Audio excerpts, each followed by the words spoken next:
masalah hutang pinjol ini kecil ya.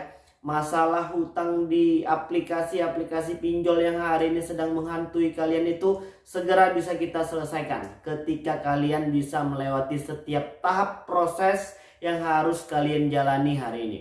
Oke, siapa yang hari ini sedang mendapatkan pesan-pesan seperti mengingatkan untuk melakukan pembayaran di aplikasi pinjol? Segera bayarkan tagihan Anda atau data Anda akan kami segera proses. Segera bayarkan hutang Anda atau Anda akan kami alihkan kepada pihak kedua, ketiga, keempat, dan kelima. Atau segera bayarkan hutang Anda atau debt kolektor lapangan kami akan segera datang ke rumah. Nah, pesan-pesan seperti itulah yang hari ini sering didapati oleh teman-teman kita yang mungkin belum mampu melakukan pembayaran. Dan tentu hal ini akan membuat kita panik ya. Apalagi yang baru-baru terjun ke dalam dunia pinjol dan akhirnya hari ini belum mampu melakukan pembayaran karena belum punya uang, Bang, karena mungkin belum gajian, atau mungkin memang udah gadai barang ini itu dan jual ini itu segala macam tapi masih nggak cukup, Bang, akibat denda dan bunganya yang terus berjalan dan terus menumpuk semakin tinggi. Nah, jadi untuk kawan-kawan yang mungkin hari ini sedang mendapatkan pesan seperti itu, kalian tidak perlu takut, tidak perlu panik berlebihan, santai saja terlebih dulu ya. Coba tarik nafasnya dulu dalam-dalam dan keluarkan secara perlahan dari mulut. Nariknya dari hidung, keluarnya dari mulut, jangan dari bawah. Kalau itu namanya buang angin ya. Supaya apa? Supaya terapi ini bisa kalian gunakan ketika kalian memang benar-benar merasa panik terkait tentang masalah aplikasi pinjol ini. Kita akan tetap meluruskan niat dan hati kita. Kita akan bayar ketika nanti kita sudah punya uang untuk bisa melakukan pelunasan dan penyicilan di aplikasi pinjol. Jadi untuk yang mendapatkan pesan-pesan seperti itu, ada dua langkahnya. Yang pertama, kalau masih kepo pengen baca setiap pesan dari mereka itu, kalian harus menyiapkan mental terlebih dahulu. Jadi kalau mentalnya nggak kuat atau mungkin kira-kira itu bisa membuat hati dan pikiran kalian susah, lebih baik tidak usah dibaca sekalian. Kalau sudah mentalnya kuat, pengen baca, pengen tahu, pengen kepo, silahkan dibaca. Kalau kira-kira memang belum mampu untuk membaca dan tekanan itu membuat kalian stres, tidak usah dibaca sekalian. Kalau diblokir nomornya bagaimana, Bang? Boleh, silahkan. Tapi percuma, mereka itu punya ratusan nomor-nomor baru yang terus-terusan menagih dan menyerang nomor handphone kita. Serasa jadi artis ya, karena mungkin setiap harinya dihubungin dan ditagih puluhan nomor handphone baru, ya kan? Jadi tidak perlu stres. Kalau stres bagaimana, Bang? Kalian sendiri yang akan rugi. Cara kerja mereka itu memang seperti itu. Cara kerja mereka ingin menekan kalian itu agar kalian stres itu, ya memang seperti itu. Jadi jangan masuk ke dalam jebakan tersebut. Kenapa seperti itu? Ketika nanti kalian sudah masuk ke dalam jebakan stres mereka, ke dalam permainan mereka, maka kalian nanti tidak akan mampu lagi untuk berpikir jernih. Kita tidak menginginkan adanya lagi korban yang terus berjatuhan karena aplikasi pinjaman uang online. Yang sudah berlalu sudah cukup. Jangan ada lagi yang memilih jalan singkat dengan cara yang salah seperti itu. Ingat, hutang pinjol kalian ini tidak seberapa, kecil sekali. Ketika nanti kita memang sudah diberikan kesempatan oleh Tuhan Yang Maha Esa untuk bisa segera bangkit dan menyelesaikan semua permasalahan ini. Jangan lagi ada pemikiran-pemikiran negatif yang mungkin hari ini sudah dipermalukan ya, atau mungkin nggak tahan banget, udah stres nih, Bang, di uber-uber sama aplikasi pinjol. Toh hari ini yang sudah langsung ketemu dengan debt collector dari aplikasi-aplikasi yang tadi kita sebutkan itu masih baik-baik saja.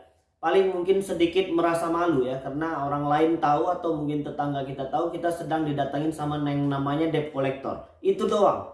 Hari ini perasaan malu kalian itu tidak membuat kalian kenyang ya. Perasaan malu yang hari ini sudah dipermalukan aplikasi pinjol ini tidak akan memperbaiki keadaan kalian ketika kalian memang belum mau bangkit dan menata kembali segala sesuatu yang mungkin sudah hancur lebur karena aplikasi pinjol. Ingat ya, tidak ada orang yang tidak bermasalah hari ini. Hampir semua orang punya masalahnya masing-masing. Yang penting bagaimana cara kita menanggapi masalah tersebut. Yang besar kita perkecil, yang kecil nggak usah lagi membuat dan menyita energi kita. Yang hari ini jam tidurnya sudah terus-terusan terganggu ya, ke bawah mimpi, kepikiran terus karena aplikasi pinjol, ya udah stop lah. Yang hari ini masih takut kalau aplikasi-aplikasi pinjol itu datang ke kantor, datang ke sini, ke rumah, datang ke kos, datang ke kontrakan, ya sudahlah.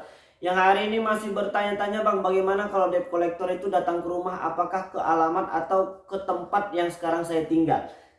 Jadi untuk pertanyaan itu ya, biasanya debt collector itu datang ke alamat pertama kali kalian mengajukan pinjaman di KTP ya, sesuai dengan KTP. Jadi kalau udah pindah bagaimana, Bang? Apakah mereka tahu nggak nanti kalau kita udah pindah? Nggak, mereka itu nggak akan tahu kalau nggak ada yang ngasih tahu. Ya udah, jadi cukup jelas.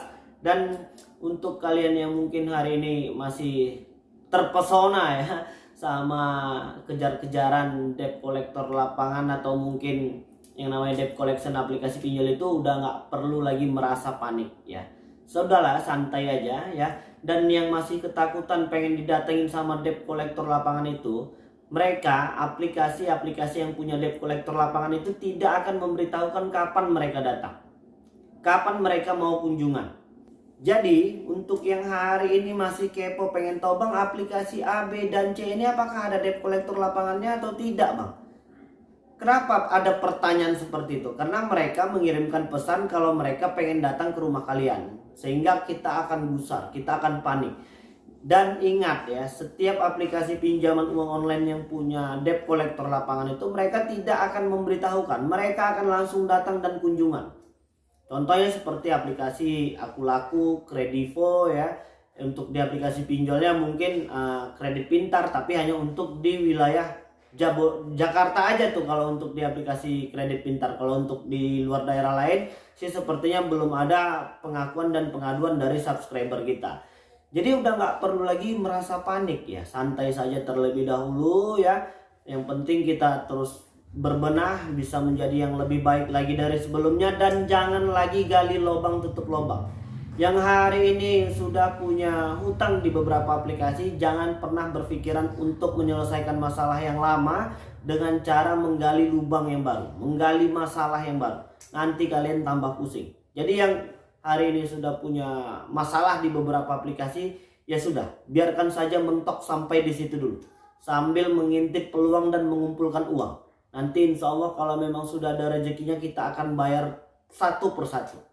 Jadi jangan lagi menambah masalah baru, jangan lagi memikirkan slick checking ini itu segala macam. Fokuslah pada kehidupan pribadi terlebih dahulu, pada kehidupan keluarga dan pekerjaan, sehingga nanti beberapa rezeki, peluang dan cuan itu bisa membuat kita melunasi semua masalah yang ada hari ini. Oke ya. Jadi mungkin itu dulu yang bisa aku sampaikan ya, dan mudah-mudahan video ini bermanfaat. Jangan lagi membaca pesan-pesan yang bisa mengganggu pemikiran kalian. Tidak usah dibaca sekalian. Kalau mau diblokir silahkan diblokir. Ya, oke, jadi mungkin itu dulu yang bisa aku sampaikan, dan mudah-mudahan video ini bermanfaat untuk kita semua. Assalamualaikum warahmatullahi wabarakatuh.